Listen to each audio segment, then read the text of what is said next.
In this video, I'm going to explain how to send an email from a Microsoft form when you hit submit on a new response.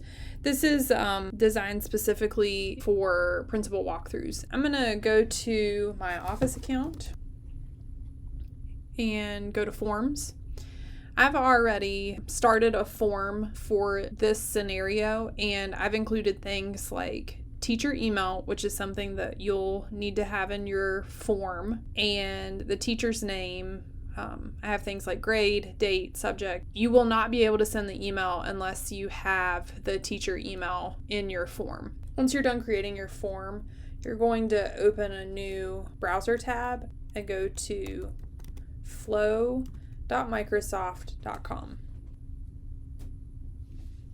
You may need to authenticate your Flow account, so if it asks you to sign in, go ahead and do that. We're going to create a new Flow. So on the left-hand side, click on the plus create, and I'm going to walk you through what you need to do to set up this flow. We're going to choose an automated flow because we want the emails to be sent automatically at the end of the form when you hit submit. We have to give the flow a name. I'm going to call this send email with form response. And then we have to select a trigger. My trigger is going to be when a new response is submitted from Microsoft Forms. Click on that and then choose create. Now you'll need to pick your form from a list. Mine was called Practice with Flow. Yours may be called something else. Choose the form at this time. Once you've clicked on your form, you're going to add a new step, and you want to do a search for send an email, and you need to choose send an email, and in parentheses it should say V2, and underneath that Office 365 Outlook. At this time, we can't really do anything with our email. We have to add some more information to this flow. So in this down arrow, hover over and click on the plus. We're going to add an action. This time you need to search Get Response Details, and you're going to choose Get Response Details, Microsoft Forms. Click on the drop down next to Form ID, and you're going to choose the same form, Practice with Flow, or whatever yours is called.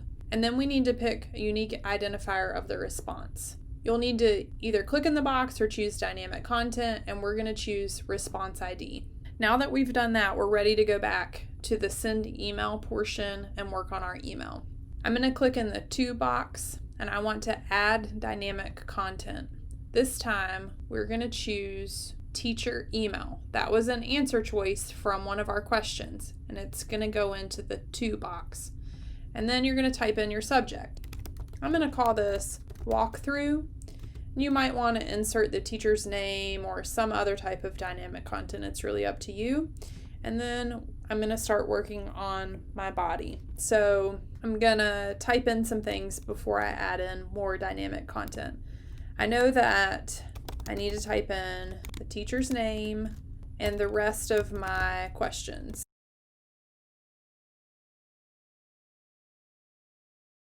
I have my questions typed in. If you're happy with the order, you can leave it as is. You may want to change the order of your static content. Now you're ready to add in your dynamic content. Pull from the form that you've created.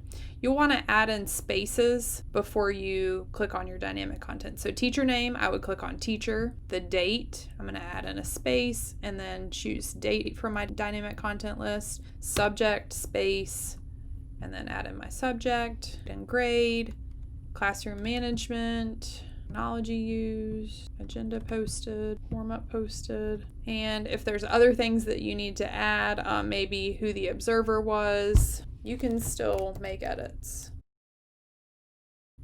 And now once you're done with that, you can save. And up at the top right, you can test your flow. To test your flow, you may have to go back to your form. I'm just putting in some information and submit. Then you can go back to your flow and see if it worked correctly. It says the flow you're in was successful, so you're ready to go.